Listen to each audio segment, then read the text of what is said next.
tous. Donc, effectivement, je suis Blandine Bourreau, donc animatrice de ce groupe Éducité avec Marilyn Lagneau et Philippe Millet, qui organisons donc ces conférences mensuelles. Et donc aujourd'hui, nous avons la chance d'avoir 3 intervenantes qui vont vous parler donc dans un premier temps de l'inclusion du rôle de chef d'établissement pour l'inclusion des élèves. Donc si on peut passer à la diapositive suivante, s'il vous plaît, Madame Roy. Donc Valérie Roy, qui est proviseure de l'enseignement régional dans l'enseignement adapté Jean Monnet à Garches, donc vous parlera donc de son rôle clé dans l'inclusion des élèves dans les projets, qui sera suivi donc d'exemples concrets qui seront présentés par Paulina Lorenz, qui est professeure d'espagnol dans ce même établissement et qui est également ambassadrice eTwinning. Et ensuite, on élargira le sujet plutôt au niveau d'une académie avec Mathilde Dorieux, qui est directrice adjointe de l'Académie de Paris, qui vous présentera le projet In Arts. Voilà. Donc, je vais vous laisser la parole. Hein, je vais laisser la parole à Madame Urvois. Alors, bonjour à tous. Donc, Madame Urvois, chef d'établissement de l'EREA Jean Monnet de Garches, donc qui est un établissement régional d'enseignement adapté qui a dans ses murs un collège et un lycée professionnel, donc un LEA, et qui accueille essentiellement des élèves en handicap moteur, donc avec différents types de pathologies, et donc qui sont quand même des pathologies assez physiques, mais qui associent des troubles, ce qu'on dit les troubles associés, donc qui peuvent être des troubles neurologiques de 10, donc tous les types de 10, et nous avons également quelques élèves qui sont malades, donc qui ont des cancers, et donc qui sont scolarisés au sein de notre REA, avec la particularité d'un centre de soins qui est à l'intérieur de nos murs. Donc, il y a un centre médical qui s'appelle le Centre d'éducation motrice, où 80 personnels médicaux travaillent en collaboration étroite avec nous pour que les élèves puissent poursuivre une scolarité ordinaire au sein de l'EREA avec des soins qui font partie de leur emploi du temps d'élèves. Et donc, c'est une inclusion qui est un peu différente. Et la volonté nationale est de permettre à d'autres types d'élèves de pouvoir bénéficier de cet enseignement avec à peu près 10% d'élèves qui sont dits valides, qui n'ont aucune reconnaissance d'handicap et qui sont inclus à l'intérieur de notre établissement. Il y en a de plus en plus pour permettre la mixité scolaire au sein de l'EREA. Donc, c'est une volonté forte également de nos élèves en situation de handicap d'être mélangés avec d'autres types d'élèves. Donc, ça, c'est juste pour vous situer un petit peu notre établissement. Alors, donc nous, dans notre projet d'établissement, l'ouverture sur l'Europe est un des axes prioritaires de l'établissement. Donc, on a une forte ouverture sur l'Europe en permettant des projets interdisciplinaires. Et forcément, eTwinning nous permet et permet aux enseignants d'enseigner autrement les langues étrangères. Donc ça, c'est un des points importants de notre établissement. Donc, la commande qui m'a été demandée, c'est surtout de vous parler du rôle du chef d'établissement pour faciliter l'entrée des enseignants qui sont intéressés par eTwinning. Donc, mon rôle, c'est surtout d'inscrire l'ouverture européenne comme axe prioritaire du projet d'établissement. Ça veut dire que tout le monde s'empare, élèves, les enseignants, toutes disciplines confondues, s'emparent de cet axe à l'intérieur de l'établissement. Mon rôle également, c'est de faciliter la démarche de projet. Donc, ça veut dire que quand on est en conseil pédagogique, on essaie de trouver des temps de concertation dans la mise en place des emplois du temps en début enfin, nous, on fait ça en fin d'année, permettre des cours en barrette pour que les projets interdisciplinaires puissent se faire et permettre également la co-intervention. Donc, ça fait un peu partie de la réforme de la transformation de la voie professionnelle, où la co-intervention est devenue une façon d'enseigner pour tous les enseignants de lycée professionnels. Et donc, les enseignants ici ont déjà l'habitude de faire beaucoup de co-intervention. Donc, ça allait de soi que dans les projets interdisciplinaires pour l'ouverture sur l'Europe, ces projets rentrent aussi dans la co-intervention. Donc, équiper les classes et les enseignants d'outils numériques performants pour permettre les échanges avec les autres pays. Donc, forcément, les classes, nous, on a des labos de langue, donc Madame Lorenz va vous en parler, permettent d'avoir des webcams, des outils et des connexions Internet qui soient performantes pour pouvoir échanger le plus possible avec tous les pays dans lesquels les projets se font. Bon, permettre le travail en équipe entre enseignants pour échanger et appliquer de nouvelles méthodes pédagogiques, parce que forcément, on enseigne autrement lorsque l'on utilise la plateforme eTwinning. Alors, donc le rôle de chef d'établissement est important car il doit en effet partager la prise de décision avec les enseignants donc, et soutenir la mise en place effective d'équipes d'enseignants. Ça veut dire on a un rôle très facilitateur pour permettre aux équipes de se réunir, de définir des buts, d'établir des objectifs précis. Donc, on en parle forcément au conseil pédagogique. Permettre un feedback, ça veut dire qu'est-ce qui marche, qu'est-ce qui ne marche pas. Comment on peut améliorer encore tous les dispositifs. Donc, on apporte notre soutien. On incite également les enseignants à continuer à apprendre, à se former à de nouvelles pratiques. Ça veut dire que les enseignants qui demandent à se former, on ne met pas de frein à ce qu'ils s'inscrivent en formation. Et inciter les enseignants à s'inscrire dans les formations afin de les aider à intégrer eTwinning. Très important. Pour éviter les peurs, d'intégrer, on facilite en incitant les enseignants à se former pour éviter les peurs. Donc, dans le cadre de l'EREA, qui accueille des élèves en situation de handicap moteur, les objectifs sont de plusieurs ordres. Donc, nous, on a des élèves qui n'ont pas forcément une bonne image d'eux-mêmes, donc, et d'échanger avec des pays différents. Leur image est très importante parce qu'ils ont du mal à montrer leur corps. Donc forcément, quand on échange en webcam et qu'on montre qui on est, on dépasse ses peurs, on dépasse l'image de soi, on dépasse ses angoisses, donc pour communiquer avec d'autres personnes que l'on ne connaît pas. Donc nous, ça c'est très important pour nous parce qu'on voit que tous ces projets, les élèves s'en emparent énormément et finalement, cette barrière et ces préjugés qu'ils ont dans les autres pays, le handicap est géré différemment. Excusez-moi. Donc, ils voient bien qu'en fait, les élèves des autres pays sont très intéressés par notre établissement et les échanges se font très facilement. Donc ça a été un des objectifs qu'on a dépassé. Et maintenant, beaucoup de classes demandent à intégrer tous les projets eTwinning, mais Madame Lorenz et les autres enseignants, forcément, ne peuvent pas faire ça sur toutes les classes, que ça demande beaucoup d'investissement. Mais dans toute leur scolarité entre le collège et le lycée, tous les élèves participent à des projets eTwinning. Donc, apprendre les langues étrangères autrement.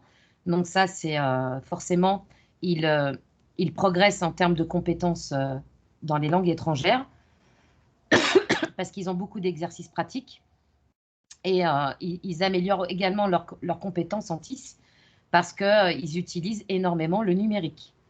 Et donc, la crise sanitaire nous a permis d'être de plus en plus performants, mais eTwinning aussi permet aux élèves de progresser en termes des compétences numériques. Sensibiliser les élèves à la citoyenneté européenne, donc ça fait partie d'un des objectifs également. Et donc, les projets sont souvent interdisciplinaires parce que quand Madame Lorenz trouve les écoles avec qui on travaille sur toute une année, il y en a plusieurs sur plusieurs pays, les autres enseignants s'associent et on travaille beaucoup sur la citoyenneté de chaque pays. Favoriser l'enseignement en pédagogie de projet avec des partenaires distants et encourager l'interdisciplinarité entre enseignants. c'est par exemple, là, je vais vous donner un exemple concret.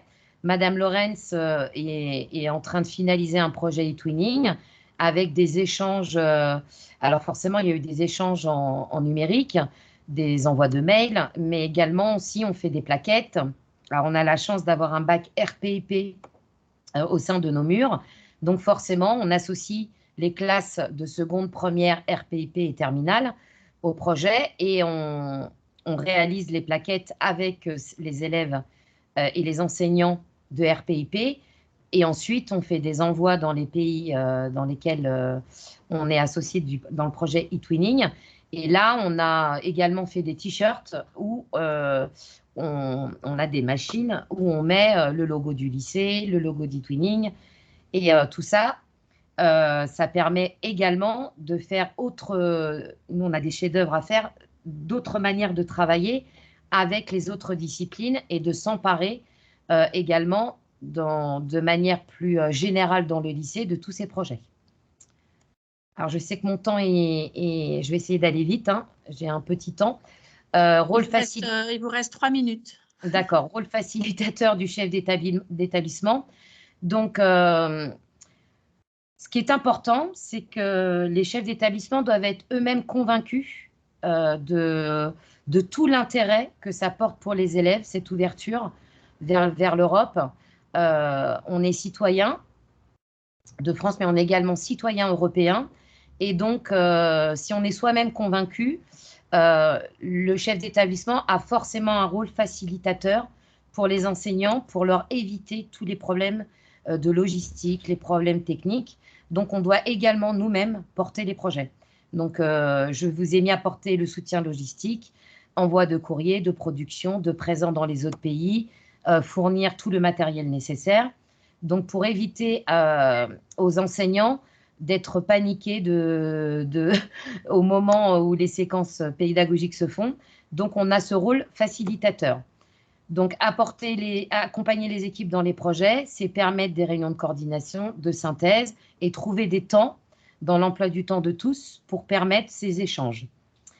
Alors, il y a un deuxième aspect qui se fait beaucoup ici, c'est qu'on met beaucoup en valeur tous les projets réalisés par les élèves et on associe donc les élèves, les familles et tous nos partenaires en organisant des cérémonies. Donc, même si sur ces 2 années, ça a été compliqué d'inviter tout le monde au même moment, mais nous organisons des cérémonies chaque année pour tous les projets qui ont été portés sur la citoyenneté européenne et sur tous les projets e-twinning.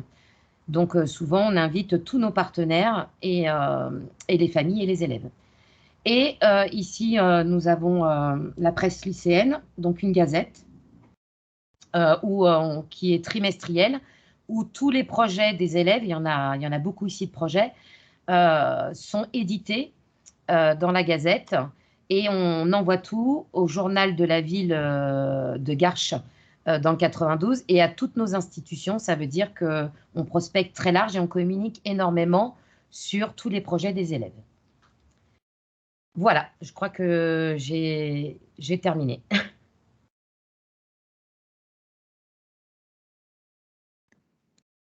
Merci beaucoup. Est-ce qu'il y a des questions à poser à Madame Urvois sur le rôle facilitateur du chef d'établissement dans l'inclusion des élèves? On va avoir des exemples concrets là tout de suite par Paulina qui peut commencer à partager son écran. Peut-être que vous aurez d'autres questions justement à ce sujet. Donc Paulina, on te laisse la parole. Oui, bonjour à tous. Merci Blandine de me laisser la parole. Je vais partager mon écran. Pardon Paulina, on avait juste une question de Claudia qui demandait à Madame Urvois si tous les enseignants sont impliqués dans tous ces projets. Je crois qu'on a déjà eu un début de réponse tout à l'heure, mais peut-être en 30 secondes. Oui, alors en fait, selon les projets, donc Madame Lorenz incite beaucoup ses collègues à participer avec elle.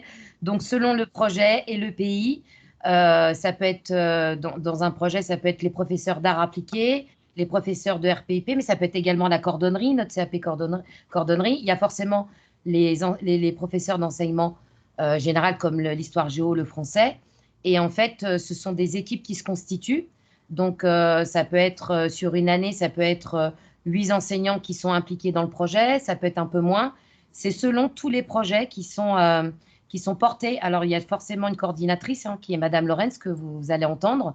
Et ensuite, sont associés un certain nombre de professeurs selon le projet qui est réalisé sur soit la moitié de l'année, sur une année. Donc, forcément, ce ne sont pas tous les enseignants de l'établissement qui sont sur un même projet. Il y a, Madame Lorenz est capable de faire 3 projets sur une année. Donc, forcément, il y a sur 3 projets, ça va être des enseignants différents. Alors, la chance qu'on a, c'est qu'ici, les enseignants ont des réunions de coordination toutes les semaines, de 2 heures. Donc, ça facilite le travail en équipe. C'est un gros avantage. Et pour les convaincre et les mobiliser, en ce sens, précise Claudia, ça va de soi, c'est évident? Nous, Madame Lorenz en parlera mieux que moi, mais ici, c'est les pédagogies de projet, c'est une évidence. Il n'y a plus à convaincre. Super. Paulina, je pense que c'est à vous. Et oui, merci beaucoup. Et je vais vous présenter du coup l'importance des projets e-twinning au sein de notre établissement auprès des élèves en situation de handicap. Projets qui sont encouragés et valorisés par Madame Urvois. Mais tout d'abord, rappelons brièvement la notion d'école inclusive. L'école inclusive vise à assurer une scolarisation de qualité pour tous les élèves par la prise en compte de leur singularité et de leurs besoins éducatifs particuliers. Dans ma présentation, je me baserai sur 3 types de projets, avec d'autres élèves aux besoins spécifiques, avec des élèves valides en Europe et avec des élèves d'école primaire.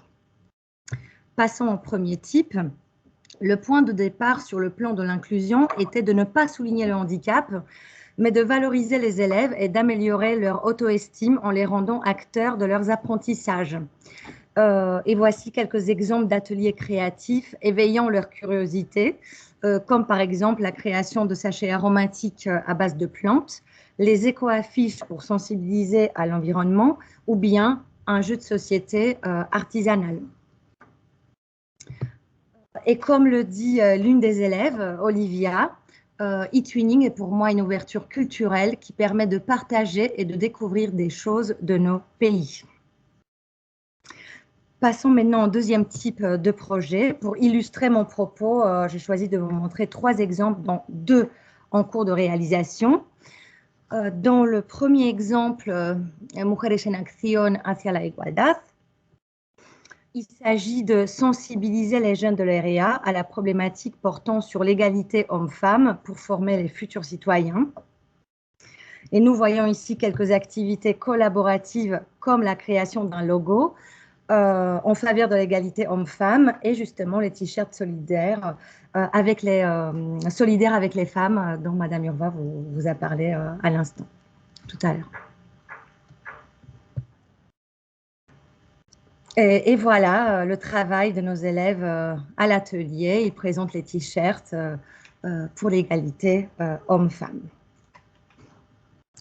Dans le deuxième exemple, autour de la thématique de la jeunesse, les élèves ont également eu la possibilité de réaliser des tâches stimulantes pour développer leur autonomie. Ainsi, différentes campagnes ont été réalisées durant le projet, comme celle contre le harcèlement, contre la nomophobie. Et je vous laisse regarder voilà, les talents de nos jeunes élèves. Une autre campagne pour une vie saine. Et enfin, une dernière contre le harcèlement scolaire, où les élèves ont pu réaliser ensemble un flyer en groupe international justement, qui a été diffusé dans les 3 établissements du projet. Les témoignages des élèves confirment leur intérêt par ces thématiques. Par exemple, Adèle dit « Ce que j'ai préféré, c'est la campagne contre le harcèlement scolaire parce que c'est un sujet très important pour moi. En parler permet d'améliorer notre quotidien. » Ou bien Oriane, ce que j'ai le plus aimé, c'est la campagne de prévention contre la nomophobie. Je me suis sentie concernée car je suis accro au téléphone portable. Ou bien Victoria qui a apprécié tourner les vidéos avec les correspondants italiens pour la campagne sur la vie saine, car elle trouve que c'est un sujet très important et manger équilibré est également primordial. Passons enfin au dernier type de projet en collaboration avec une école.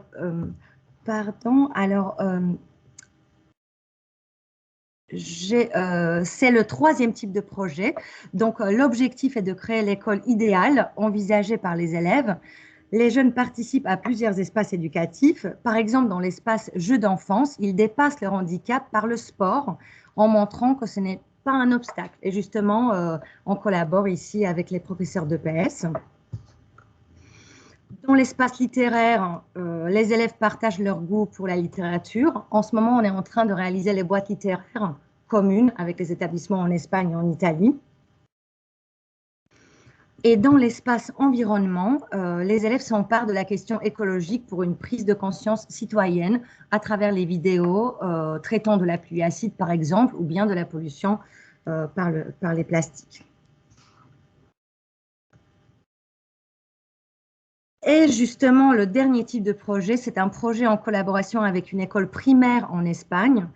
Et dans ce projet, nos élèves, les élèves de l'EREA, ne sont plus porteurs de handicap, mais ils sont considérés comme des grands qui donnent l'exemple aux petits.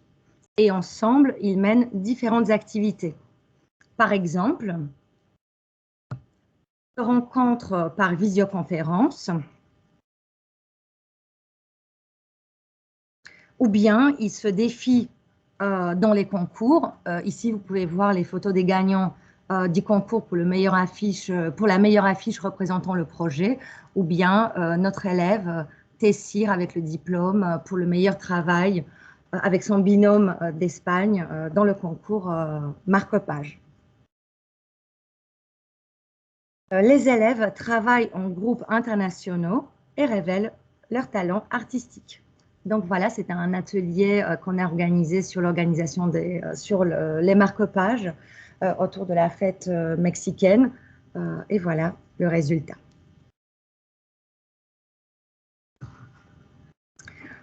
Et tous ces projets se concluent depuis plusieurs années par des cérémonies de remise des labels sous la présidence de Madame Urvois. Et les élèves sont fiers d'eux car ils deviennent le centre de l'attention. Ils se sentent très valorisés et c'est aussi à ce moment-là qu'ils prennent conscience du travail réalisé et ils sont demandeurs de nouveaux projets. Et pour conclure, citons Lassana, un des élèves des projets, qui dit « On est tous égaux, il n'y a pas de valides ni de personnes en situation de handicap. Tout le monde travaille avec tout le monde. » C'est ça qui est vraiment bien parce que ça nous rapproche.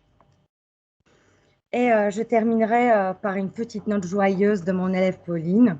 Que du bonheur avec eTwinning. Voilà, je vous remercie. Merci Paulina. Alors juste est-ce que tu peux rappeler pour les projets le nom de tes partenaires, enfin le pays de tes partenaires et les niveaux avec lesquels tu as travaillé, s'il te plaît?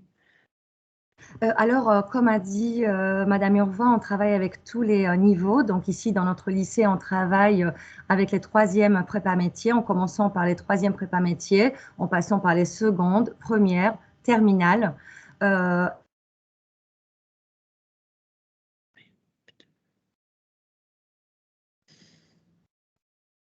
Avec une école primaire. Allez, on te demande également si combien d'heures par semaine c'est sur tes heures d'espagnol ou tu fais ça en dehors en cours de club? Et donc, normalement, comme les thématiques en fait, de nos projets s'inscrivent dans les programmes de l'éducation nationale, donc on travaille sur les projets eTwinning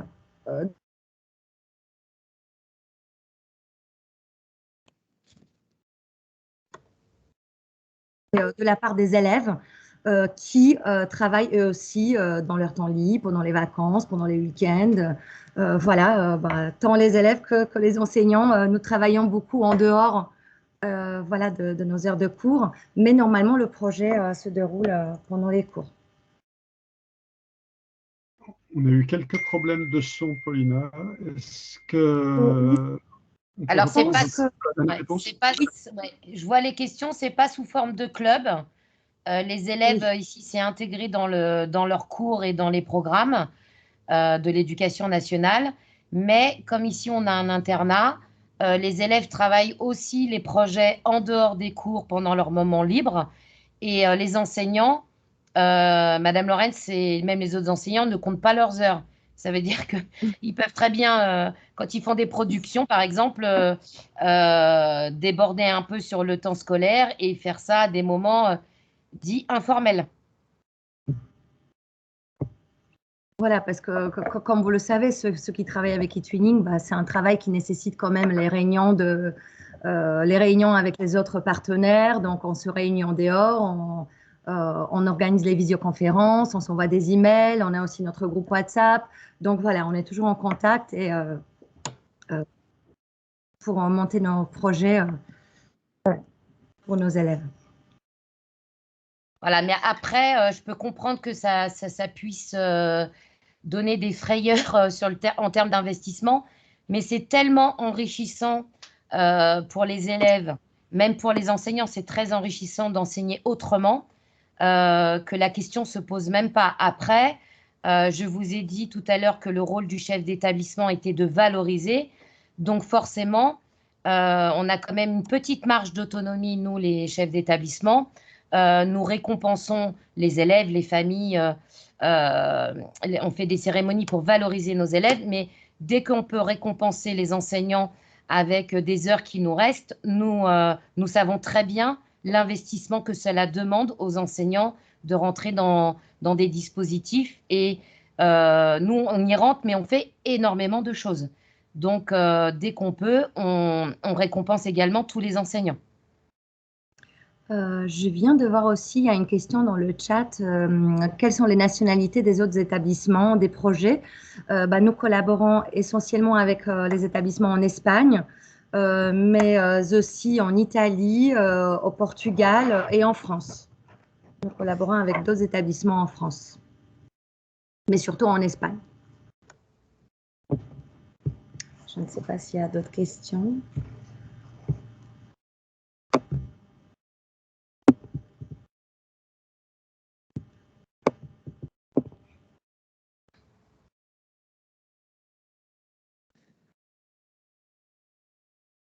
Moi, Est-ce que tu m'entends, Paulina? Oui, oui, que maintenant. Quels outils vous utilisez pour les visioconférences? Est-ce qu'on m'entend? Oui, Madame Laurence. Oui. Alors, les outils qu'on utilise pour les visioconférences, c'est surtout, on passe par eTwinning Live. Donc, il y a, voilà, la plateforme dispose en fait des visioconférences intégrées. Donc, c'est surtout par eTwinning Live. C'est vrai, on a eu déjà des moments où peut-être il y avait beaucoup de partenaires qui étaient connectés en même temps partout en Europe. Donc, du coup, ça fonctionnait un tout petit peu moins bien. On a dû passer par d'autres types, tout simplement, comme nous maintenant en ce moment. Voilà. Donc, par d'autres types d'applications, mais normalement, c'est eTwinning Live. Merci, Paulina. C'est un très beau témoignage. Merci beaucoup. Nous allons passer la parole à Madame Orieux. Alors, il y a encore une question. Comment gérez-vous les différents emplois du temps? Est-ce que Madame Murvois peut répondre avant de passer la parole à Madame Orieux? Alors, c'est très simple. Les enseignants ont des fiches de vœux à remplir au mois de mai pour toutes les co-interventions qui sont dans la réforme de la voie professionnelle, mais également pour toutes les co-interventions de projets. Donc, les enseignants mettent tous les projets qu'ils comptent faire. Donc, de toute façon, on les vote au conseil d'administration. qu'il compte faire sur une année avec les enseignants des disciplines dont, par exemple, Mme Lorenz, si elle a besoin des professeurs d'EPS, elle va monter le projet avec eux. Donc, sur les emplois du temps, au moment où je monte les emplois du temps, d'ailleurs, c'est très long, j'essaye de trouver des heures communes pour les enseignants ou avec les classes, où je peux dégager au moins 2 heures en barrette pour que les projets puissent se faire. Ensuite, sur les emplois du temps, donc moi, je peux appeler les enseignants au mois de juillet, ça peut m'arriver, de demander si ça ne les dérange pas de changer, s'ils ont demandé une demi-journée, s'ils peuvent changer la demi-journée à un autre moment. Donc, en gros, c'est vraiment un travail d'équipe où tout le monde collabore et tout le monde s'entraide pour que les projets puissent se faire. Donc, voilà. Donc, c'est assez simple, en fait. Merci beaucoup. De rien. Madame Orieux, on vous laisse la parole. Vous pouvez partager votre écran. Donc, on va passer maintenant à un projet à l'échelle d'une académie, un projet Erasmus avec des mobilités cette fois. Mathilde, on te laisse la parole. Oui, bonjour. Vous m'entendez bien? Oui. Oui. Parfait. Alors par contre, je ne sais pas pourquoi le partage ne se met pas. Si tu peux te présenter aussi. Oui, je vais en profiter en même temps, le temps que ça se mette en place. Donc Mathilde Orieux, je suis adjointe au DAREC de l'Académie de Paris, donc le DAREC qui est le délégué académique pour les relations européennes et internationales et à la coopération. Et donc je suis également responsable Erasmus+ pour l'Académie de Paris. Hop, alors là, je crois que c'est bon. Normalement, vous voyez mon écran avec le diaporama. C'est bon. Voilà. Parfait. Alors, je vais vous présenter aujourd'hui un projet Erasmus+, le projet Iron Arts qui a été mené donc, à Paris en 2018-2020. Je vous interromps, on ne voit pas le diaporama en fait, on voit la visioconférence. Eh ben, alors, je ne sais pas si vous avez deux écrans. J'arrête et je recommence. Non, j'ai un seul écran, mais on ne me propose plus de partager le diaporama. Alors, si quelqu'un a la main dessus et que vous arrivez à le faire, je veux bien. C'est le même blocage que tout à l'heure.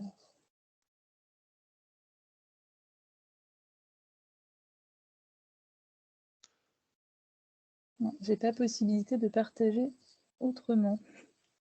C'est grisé en fait, mon onglet partagé.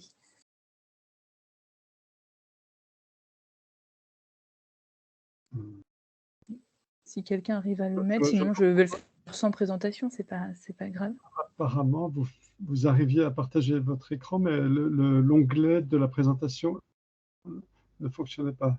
Alors voilà, c'est Sylvain qui va s'en charger. C'est parfait. Merci. Alors, 2 minutes effectivement pour le mettre en mode de diaporama. Je pense, voilà, donc dites-moi quand je dois passer à la suivante. Merci. Donc voilà, ce projet Iron Arts, qui est un projet Erasmus+, donc de son petit nom de code KA201. Donc en fait, c'est un projet de partenariat stratégique qui a été porté à l'échelle de l'Académie de Paris par le groupement d'intérêt public formation continue, insertion professionnelle pour plusieurs établissements de Paris et d'autres villes européennes. En fait, il regroupait 3 pays, donc les 3 capitales européennes, donc à savoir Paris, Rome et Berlin, 2 établissements scolaires de niveau collège dans chacune de ces villes, 82 élèves, une trentaine d'enseignants et personnels accompagnateurs et parties prenantes du projet, et 3 artistes, un pour chaque pays. Donc on avait un musicien pour la partie française, Idriss Damien, on avait le chorégraphe de Berlin, Florian Bilbao, et pour la partie italienne, un metteur en scène du théâtre di Roma, qui est un laboratoire de théâtre inclusif, Monsieur Gandini. Ce projet européen, c'était un projet artistique et inclusif. Européen déjà, puisqu'on est donc 3 pays d'Europe, avec 3 rencontres européennes tout au long de l'année scolaire. une dans chacun des pays, dans le but d'une production commune, là en l'occurrence un spectacle commun. Donc 3 pays, 3 langues, voire plus.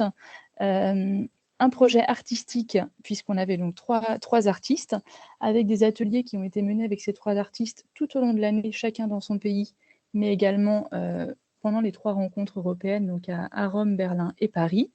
Et l'objectif, c'était vraiment de découvrir d'autres disciplines artistiques, de créer ensemble, d'expérimenter et de vraiment développer la créativité artistique des jeunes. Et un projet inclusif, puisque sur les 82 élèves qui ont participé au projet, une moitié étaient en situation de handicap. On avait des élèves avec des troubles de la fonction cognitive, des troubles de la fonction visuelle, des handicaps moteurs ou des troubles 10.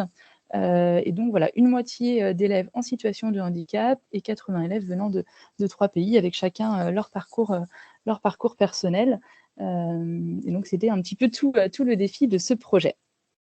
Les objectifs, c'était de produire un spectacle final commun et de travailler pour une meilleure inclusion scolaire et de travailler au quotidien pour une meilleure acceptation de la différence. On peut rester sur le diapo juste d'avant, et puis je passerai aux photos après.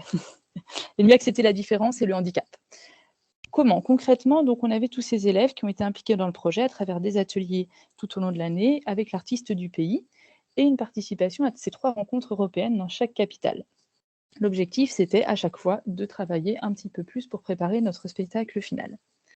Donc, première rencontre, et là, on peut mettre les photos, ce sera plus parlant.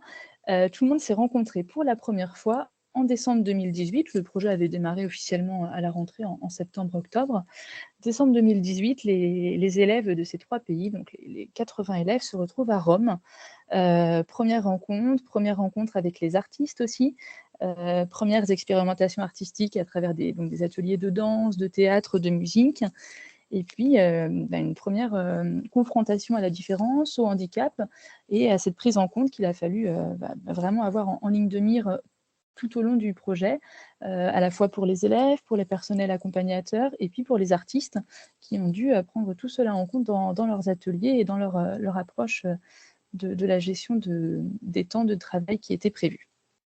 Deuxième rencontre ensuite, donc mars, on se retrouve à nouveau à Berlin. Donc là, le groupe est créé, tout le monde est content de se retrouver, de retrouver les camarades qu'ils avaient rencontrés, les amitiés qui avaient commencé à se former. Et là, sur le plan artistique et de la création, on a vraiment pu avancer vraiment sur la création des scènes du spectacle et vraiment créer de la matière pour le spectacle final. Voilà. Vous avez quelques photos là, mais on vous mettra le lien ensuite. Il y a en fait un film documentaire du projet qui a été fait, qui vous permettra de vraiment mieux voir toute cette ambiance et toute cette production. Donc mars, et quelques mois après, juste 2 mois plus tard, on se retrouve donc en mai 2019 à Paris pour une semaine très dense et très intense, à la fois de finalisation du spectacle, de dernière répétition, et tout cela qui s'est clôturé le 9 mai, donc pour la journée de l'Europe, par un spectacle final dans le grand amphithéâtre de la Sorbonne. 82 élèves sur scène qui représentent 3 pays qui nous livrent un spectacle mêlant danse, musique et théâtre. Voilà, ça a été un grand succès, ça a été un moment fort en émotion. Voilà, ça marque vraiment le point culminant de ce projet. Mais malgré tout, voilà, le projet ne s'est pas arrêté là, en tout cas pour tous les adultes qui étaient impliqués dans le projet, puisque toute cette année scolaire qui avait été certes intense, puisque 3 mobilités sur une année avec autant d'élèves, c'est forcément prenant à organiser. Mais finalement, ça nous a permis aussi d'analyser tout ce qui s'était passé, d'analyser les résultats, les impacts, et puis de travailler sur la production de ressources, puisque l'idée, c'est que ce projet voilà, qui a été un moment fort pour tous ceux qui ont participé, qu'il puisse aussi servir en fait à d'autres, alors soit d'exemple, soit de source d'inspiration pour voir ce qui est possible de faire à grande échelle ou à plus petite échelle. Voilà, ça a été un défi logistique, un défi administratif aussi, artistique, parce qu'on a quand même eu 3 artistes qui ont travaillé ensemble, qui ne se connaissaient pas avant le projet, qui travaillaient ensemble pour la première fois. Et puis un défi humain, évidemment. Voilà, quelques mois, quelques années, même après ce projet, maintenant, on peut analyser ces résultats Et on peut dire que déjà, d'un point de vue quantitatif, les objectifs ont été atteints. Il y avait 170 mobilités qui avaient été prévues sur ce projet, toutes mobilités confondues. Il y en a eu plus de 200 qui ont été réalisées, donc on a atteint cet objectif-là. Mais surtout, finalement, beaucoup plus important, il y a des synergies très fortes qui se sont créées, des synergies entre le monde éducatif et le monde artistique, des synergies entre des structures éducatives locales comme des rectorats ou équivalents en Europe et des établissements scolaires, des synergies entre les élèves et les enseignants, entre les élèves eux-mêmes, entre les artistes. Et voilà, ça a été très fort et ça contribue très fortement à la mise en place de projets d'équipe au sein des établissements, puisque on avait des personnels qui représentaient différents profils qui étaient impliqués dans ce projet, à la fois des chefs d'établissement, évidemment, on le disait tout à l'heure, mais sans le soutien de la direction de ces établissements, ces projets ne sont pas possibles. Donc, on avait des chefs d'établissement très fortement impliqués, des équipes enseignantes à la fois en langue, mais aussi en sciences, en matière artistique, des cordos Ulysse, évidemment, des AESH. L'idée, c'était vraiment que tous les personnels puissent y participer et qu'il y ait ce projet en équipe avec les artistes, avec le rectorat, avec les partenaires européens. Et donc, ça a contribué évidemment à créer des réseaux professionnels autour de ces questions d'inclusion, avec donc des réunions régulières entre les adultes moteurs du projet, et puis des échanges ensuite sur les pratiques et une étude des résultats à moyen et court terme. Les impacts sur les élèves, puisque c'est vraiment, c'est le plus important, c'était évidemment l'objectif premier de ce projet. On a très très vite remarqué d'ailleurs que le projet a permis quand même une meilleure acceptation des différences à travers déjà la rencontre européenne, évidemment, puisque en se déplaçant et en rencontrant d'autres jeunes d'autres pays, on découvre d'autres modes de vie, d'autres langues. On a quand même des élèves qui partaient pour la première fois à l'étranger, d'autres qui partaient aussi pour la première fois sans leur famille. Donc voilà, c'était assez fort, cette acceptation des différences, rencontre avec le handicap également, à la fois pour les élèves, mais aussi pour les personnels. Et ça, c'est un point important. On a des personnels qui se sont rendus compte que finalement, c'était possible en fait d'associer des élèves en situation de handicap également à des projets de mobilité.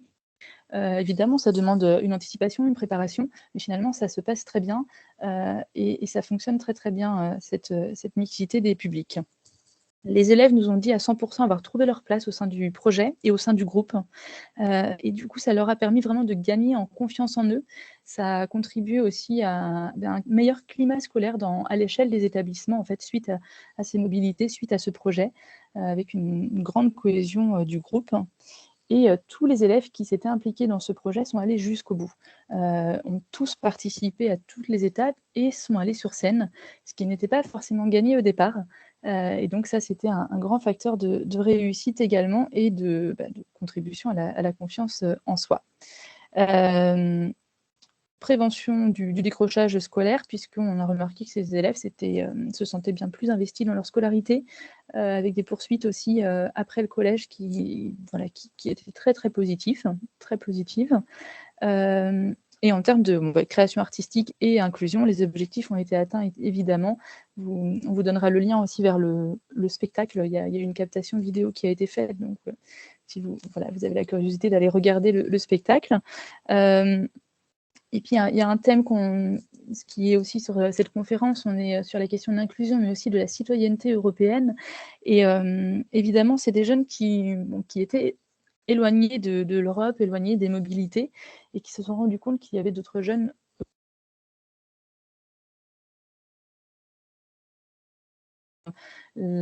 avant les départs. Et finalement, ce projet, le fait de passer par l'art, et du coup de limiter certaines barrières, ça a vraiment permis de favoriser le groupe et de se sentir un seul groupe européen. Ça, c'était un point important pour le groupe. Voilà, pour finir, normalement, on vous a mis les liens vers les ressources du projet, qui sont toutes sur la plateforme Erasmus Plus Project Results, donc où il y a tous les résultats de ce projet, mais également de plein d'autres projets européens. Ça peut être intéressant pour avoir des exemples. Et donc, vous pouvez trouver le lien vers le film documentaire du projet qui est disponible sur YouTube en différentes langues. Il y a également une version en audio description. Il y a la captation vidéo du spectacle aussi, si vous êtes intéressé. Et puis, il y a un rapport de bonne pratique qui a été rédigé par tous les partenaires du projet. L'idée, c'était vraiment de se dire, bon, on s'est investi dans ce projet, autant que ça puisse servir à d'autres. Et donc, on a essayé d'identifier des bonnes pratiques, mais aussi des points qui auraient pu être améliorés ou être faits différemment, et puis des conseils pour d'autres porteurs de projets qui aimeraient lancer un projet sur ces thématiques donc à la fois inclusion et art. Voilà pour la présentation de ce projet. Rapidement, c'est difficile de résumer en 10 minutes, évidemment, mais je pense que les supports vidéo pourront vous permettre de mieux le saisir. Puis voilà, n'hésitez pas s'il y a des questions. Merci beaucoup, Madame Aurieux. Alors effectivement, tout sera sur le groupe Éducité, toutes les présentations de cette heure-ci. Vous pourrez les retrouver. Vous avez vu que sur les diapos, il y avait des liens vers YouTube. Vous pourrez donc cliquer sur ces. On mettra les liens aussi sur le groupe. Vous pourrez les regarder plus tranquillement après cette visio. Il y avait une question d'ordre assez général de la part d'Anne qui demandait comment, pour ce projet, alors en dehors des rencontres, comment on travaille, comment planifier le temps de réalisation, combien s'il y avait de nombreux intervenants, si le temps, combien de temps nécessaire aussi pour préparer toutes ces mobilités et toutes ces interventions que vous avez faites au niveau avec les partenaires artistiques, etc. Donc là, c'est une question assez vague. Je ne sais pas si vous pouvez répondre. Alors, en termes de temps, je ne pourrais pas le chiffrer, en effet, puisque en effet, c'est assez chronophage, ça, c'est sûr. Il y a différentes parties, en fait, de temps d'organisation, puisqu'il y a toute l'organisation d'une mobilité classique. Et puis après, le projet, il ne se limitait pas à ces temps de mobilité, mais il y avait en effet des ateliers tout au long de l'année. Donc, chaque artiste, en fait, intervenait dans son pays au cours de l'année. Je dirais que la spécificité de ce projet, c'est qu'il était porté au niveau de l'académie. Et donc, le rectorat pour la partie française ou des structures équivalentes à Rome et à Berlin étaient vraiment en soutien. Et donc, ça nous a permis d'accompagner des établissements sur déjà toute la partie financière et administrative qui était gérée par le rectorat et une grosse partie de la gestion logistique des mobilités. Ce qui fait que les équipes dans les établissements avaient du coup uniquement, je me mets entre guillemets évidemment, mais uniquement à se consacrer à toute la partie pédagogique et la mise en place des activités avec les élèves, ce qui forcément a facilité la tâche. Après, on était sur un projet assez ambitieux puisqu'on est sur une large échelle, un grand nombre d'élèves et beaucoup de partenaires. Il peut aussi être fait à une échelle plus raisonnable avec uniquement un établissement partenaire, par exemple, ou juste 3 établissements entre eux. Mais ça permet voilà, de donner quand même un exemple et une inspiration. Merci. Alors, d'autres questions pourriez-vous donner des exemples de ce que vous avez fait de retour chez vous? Quel projet, activité SVP? Alors, c'est assez variable d'un établissement à l'autre. Par exemple, on a un des collèges à Paris où il y a une classe Ulysse pour les élèves déficients visuels. Et là, en fait, il y a une enseignante qui est très impliquée dans le théâtre. Et on s'est rendu compte qu'après le projet, il y avait beaucoup plus de demandes pour l'atelier théâtre sur le temps du déjeuner. Et donc, il y avait même le double de demandes par rapport à habituellement. Donc, cet atelier théâtre s'est mis en place. Et puis, surtout, les liens en fait, avec les établissements à Rome et à Berlin ont été maintenus. Et donc, même si c'est plus par le biais d'un projet de ce même type, eh bien, il y a des échanges à distance, il y a des mobilités aussi qui sont prévues prochainement en Italie, par exemple. Donc, vraiment, ce lien européen, il a été maintenu. Et je pense que surtout, ce qui a été maintenu, c'est la notion de travail en équipe. Merci. Et une autre question, encore sur les emplois du temps. Comment concilier les emplois du temps entre les différents pays? Ça, c'est tout un jeu, en effet, où on pose chacun notre emploi du temps côte à côte et on essaye de voir, d'enlever toutes les dates de vacances scolaires et de voir qu'est-ce qui reste de disponible, en tout cas pour les parties des mobilités. Après, pour le reste, les activités ne faisaient pas forcément en même temps dans chaque pays. Ça aurait été en effet trop compliqué à organiser, donc chacun le faisait à son rythme et puis on s'envoyait les productions au fur et à mesure. Merci beaucoup, Madame Henriot. Je ne sais pas s'il y a d'autres questions. Non, a priori. S'il n'y a pas d'autres questions d'ordre général, je vous signale. Donc, d'abord, je remercie tout le monde pour les intervenantes pour leur témoignage. Donc, je pense que c'est important, donc effectivement, de voir. On a vu que dans tous les projets, on a vu que l'importance de la position du chef d'établissement. Et c'est vrai qu'il y avait une question sur comment convaincre les enseignants, etc. Et il faudrait effectivement peut-être que Madame Murvois donne des exemples sur comment engendrer un travail d'équipe au sein d'un établissement. Je pense que ça fait boule de neige. Donc, il y a un projet qui se déroule très bien. J'imagine qu'après, ça fait boule de neige au sein de l'établissement. Et tout le monde y prend part.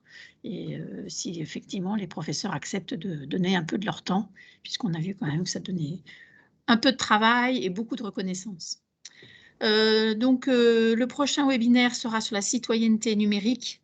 Encore un sujet très important, notamment autour de tous les usages des outils numériques.